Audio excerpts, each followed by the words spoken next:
தமிழகத்தின் முதலமைச்சராக இருக்கக்கூடிய மு.க.ஸ்டாலின் திராவிட மாடல் சமூக நீதி என்று சொல்லி இந்த 5 வருஷம் மக்களை ஏமாத்திருக்கிறார்.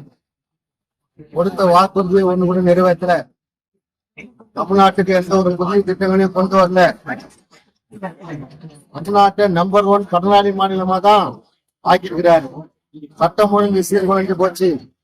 எங்கு பார்த்தாலும் கொலை, கொள்ளை, திருட்டு, வழிப்பறி, பாலியல் பலாத்காரம், பாலியல் வன்கொடுமை, போதைப் பொருள் நடமாட்டம். இன்னைக்கு தமிழ்நாடு இன்றைக்கு சீர்குலைந்து போச்சு. அமைதிப்பூவாக இருந்த தமிழ்நாடு மு.க.ஸ்டாலின் ஆட்சியில இன்னைக்கு அமளிக்காரா மாறி போச்சு. இந்த 5 வருஷம் சட்டமன்றத்தில் நான் 28 கேள்விகள் கேட்டேன். 28 கேள்வியும் ஒண்ணு கூட நிறைவேற்றல. அரக்கோணத்துக்கு எந்த ஒரு புதிய திட்டமோ அவங்க கொண்டு வரல. நான் போராட்டம் பண்ணேன், ஆர்ப்பாட்டம் பண்ணேன், சட்டமன்றத்துல குரல் கொடுத்தேன், மக்கள் மன்றத்துல போராடினேன், மக்கள் மன்றத்துல குரல் கொடுத்தேன். ஆனால் இந்த திராவிட மாடல் திருட்டு மாடல் திமுக ஆட்சி ஒரு சட்டமன்ற உறுப்பினருடைய குரலையே செவி சாய்க்கல.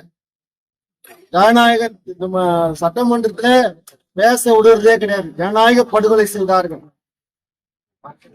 பொறுத்த வரைக்கும் திமுக ஆட்சி எப்போ வீட்டுக்கு போகும் மக்கள் எல்லாம் நினைத்துக் கொண்டிருக்கிறார். நான் மக்களை சந்திக்கிறேன். இந்த தேர்தல்ல சமூக ஆதரவு அண்ணன் எடப்பாடியாருக்கு தராங்க. எடப்பாடியார் தமிழ்நாட்டுக்கு முதலமைச்சரா வந்தாதான் தமிழ்நாட்டு மக்களை காப்பாற்ற முடியும்.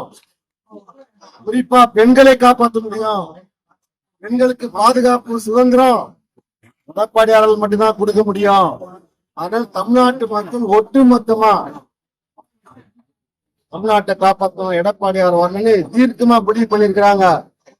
இன்னைக்கு நாங்க போகும் இடமெல்லாம் உங்களுக்கு அதிமுக நாங்க ரெட்டலைக்கு தான் வாக்களிப்போம் என்று மக்கள் எல்லாம் அமோக வரவேற்பு கொடுக்கிறார். அதே நேரத்தில் இன்றைக்கு இறக்குமதி செய்திருக்க வேட்பாளர் திராவிட முன்னேற்றத்துடைய கூட்டணி விடுதலை சிறுத்தை கட்சியினுடைய வேட்பாளர் சென்னையை சேர்ந்தவர் இறக்குமதி செய்திருக்கிறார்கள்.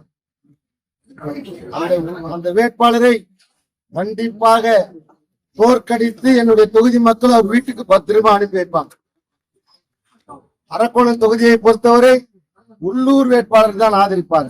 ஏனென்று சொன்னால் 15 ஆண்டு காலம் சட்டமன்ற உறுப்பினராக மக்களோடு மக்களாக அரக்கோணம் தொகுதி மக்கள் கூப்பிட்ட குரலுக்கு ஓடோடி வரும் தொண்டனாக இருந்து நான் பணியாற்றிக் கொண்டிருக்கிறேன். ஒருபோதும் அரக்கோணம் தொகுதி மக்கள் என்னை கைவிட மாட்டார்கள். 4வது முறையாக என்னை சட்டமன்றத்துக்கு அனுப்பி வைப்பார்கள் என்பதை நான் தெரிவித்துக் கொள்கின்றேன். இன்றைக்கு திமுகவுக்கு எதிர்ப்பு அலை, மக்களுடைய எதிர்ப்பு அலை சுனாமி போல வீசுது. நிச்சயமாக இந்த சட்டமன்ற தேர்தலில் மு.க.ஸ்டாலின் மட்டுமல்ல கூட்டணியும் சேர்ந்து காணாமல் போயிடும். புதியதா கட்சி உருவாகியதும் காணாமல் போயிடும். எல்லாமே காணாமல் போயிடுவார்கள்.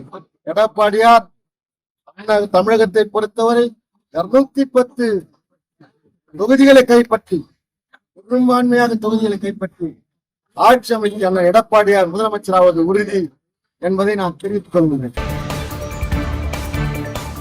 செய்திகளை உடனுக்குடன் தெரிந்து கொள்ள நமது அம்மா இணையதள தொலைக்காட்சியை சப்ஸ்கிரைப் செய்து அருகில் உள்ள பெல் ஐகான்